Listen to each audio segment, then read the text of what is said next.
Ellos fueron sin duda los que crearon y esclavizaron esa vida, y los modelos en que se basaban los pérfidos mitos primigenios que se insinúan temerosamente en los manuscritos pnacóticos y en el Necronomicon.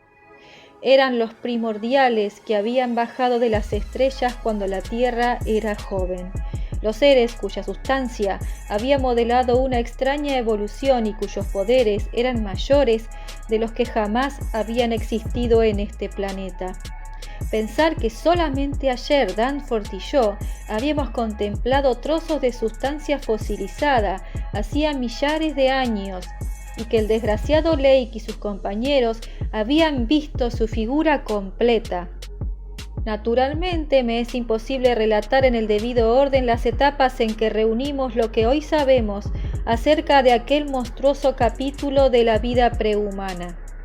Después de la primera impresión producida por la certeza de las revelaciones, tuvimos que detenernos algún tiempo para reponernos, y eran más de las 3 cuando comenzamos nuestro verdadero recorrido de investigación sistemática.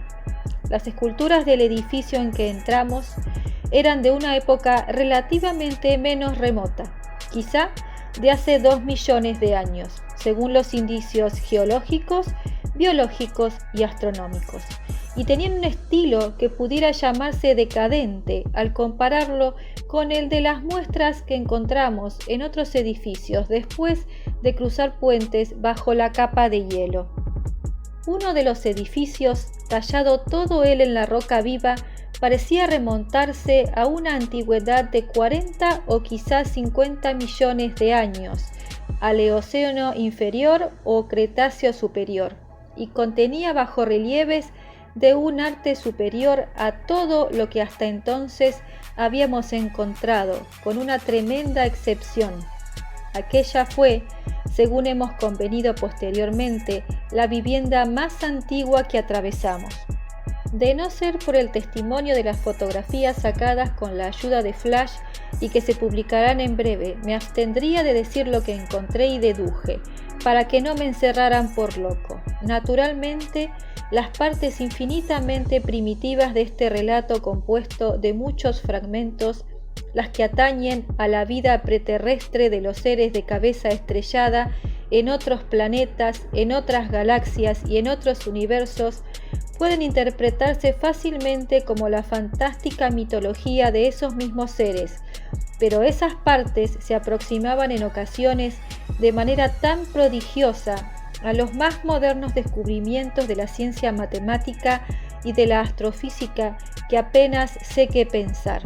Que juzguen otros cuando vean las fotografías que he de publicar.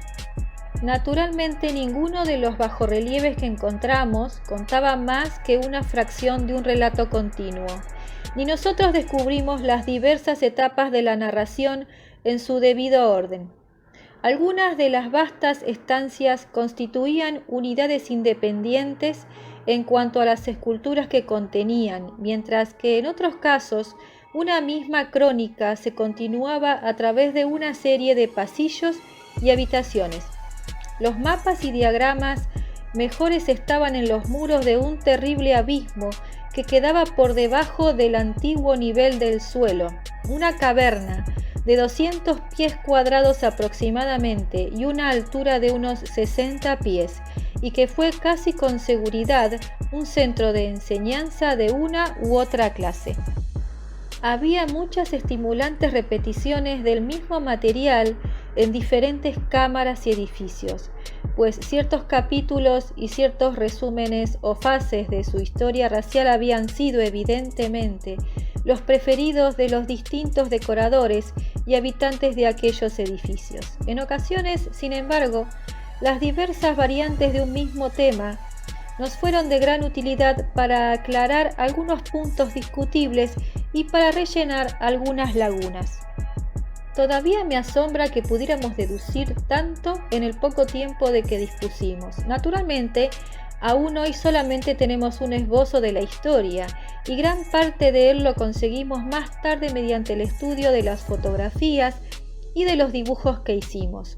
Puede que sea el efecto de ese estudio posterior, del revivir de los recuerdos, y de las impresiones difusas conservadas, actuando en conjunción con su sensibilidad general y con aquel supuesto horror supremo que creyó haber visto y cuya esencia ni a mí quiere revelar, lo que ha causado el derrumbamiento mental de Danforth. Pero era inevitable, pues no podíamos hacer una advertencia documentada sin dar la información más completa posible, y su publicación era una necesidad primordial.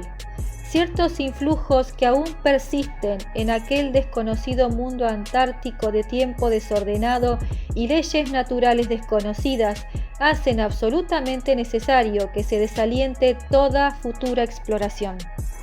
El relato completo, en la medida en que hayamos podido descifrarlo, se publicará en un boletín oficial de la Universidad Miskatonic. Aquí solamente esbozaré los puntos descollantes de manera informe y desordenada. Míticos o no, los bajorrelieves relataban la llegada a la tierra naciente y sin vida de esos seres con cabeza en forma de estrella, venidos a través del espacio cósmico. Su llegada y la de muchos otros entes extraños a la Tierra que en ocasiones emprenden exploraciones espaciales. Parece que podían atravesar el éter interestelar con sus grandes alas membranosas, lo que confirma de extraña manera algunas leyendas populares montañesas que me contó hace mucho tiempo un colega especializado en saberes antiguos. Habían vivido bajo las aguas del mar largo tiempo, edificando en su fondo ciudades fantásticas y sosteniendo terribles combates con adversarios sin nombre, empleando extraños aparatos activados por principios energéticos desconocidos. Es evidente que sus conocimientos científicos y mecánicos superaban con mucho los del hombre actual, aunque utilizaban sus formas más amplias y complicadas solamente en caso de obligada necesidad. Algunos de los bajorrelieves daban la idea de que habían pasado en otros planetas por una fase de vida mecanizada, pero al encontrar sus efectos emotivamente nada satisfactorios, la habían rechazado. Su dureza orgánica poco natural y la sencillez de sus necesidades los hacía especialmente capaces de adaptarse a una vida superior, sin necesidad de los más especializados frutos de la manufactura artificial y aún sin ropas, excepto para protegerse algunas veces contra los elementos. Fue bajo las aguas del mar donde en un principio, para alimentarse y más tarde por otros motivos, crearon primeramente la vida terrestre, empleando las sustancias que tenían a su alcance, según métodos conocidos desde antiguo. Los experimentos más complicados vinieron después de la aniquilación de varios enemigos cósmicos. Habían hecho lo mismo en otros planetas luego de fabricar no solamente los alimentos necesarios, sino también ciertas masas protoplásmicas multicelulares capaces de formar con sus tejidos toda clase de órganos temporales bajo influencia hipnótica, siendo así los esclavos ideales para ejecutar el trabajo pesado de la comunidad. Estas masas viscosas eran sin duda aquellas a las que Abdul al-Hajred se había referido entre susurros, dándoles el nombre de Shoggoths en su aterrador Necronomicon, aunque ni siquiera aquel árabe demente había insinuado que existieran algunos en la tierra, salvo en los sueños de quienes hubieran masticado ciertas hierbas alcaloides. Cuando los primordiales de este planeta hubieron sintetizado sus sencillos alimentos y creado un número suficiente de Shoggoths, permitieron que se desarrollaran otros grupos de células para que formaran otras clases de vida animal y vegetal con diversos fines, extirpando aquellas cuya presencia llegó a molestarles. Con la ayuda de los Shoggoths, cuyas prolongaciones podían levantar pesos prodigiosos, las pequeñas ciudades submarinas crecieron hasta transformarse en imponentes laberintos de piedra no muy diferentes de los que luego se alzarían en tierra. De hecho, los primordiales, adaptables en extremo, habían vivido durante largo tiempo en la superficie en otras partes del universo y probablemente conservaban muchas de las tradiciones de la edificación terrestre. Mientras estudiábamos la arquitectura de estas ciudades paleontológicas esculpidas en relieves, incluso aquella cuyos pasadizos muertos en remotísimas eras recorríamos ahora, nos impresionó una curiosa coincidencia que todavía no hemos tratado de explicarnos ni a nosotros mismos.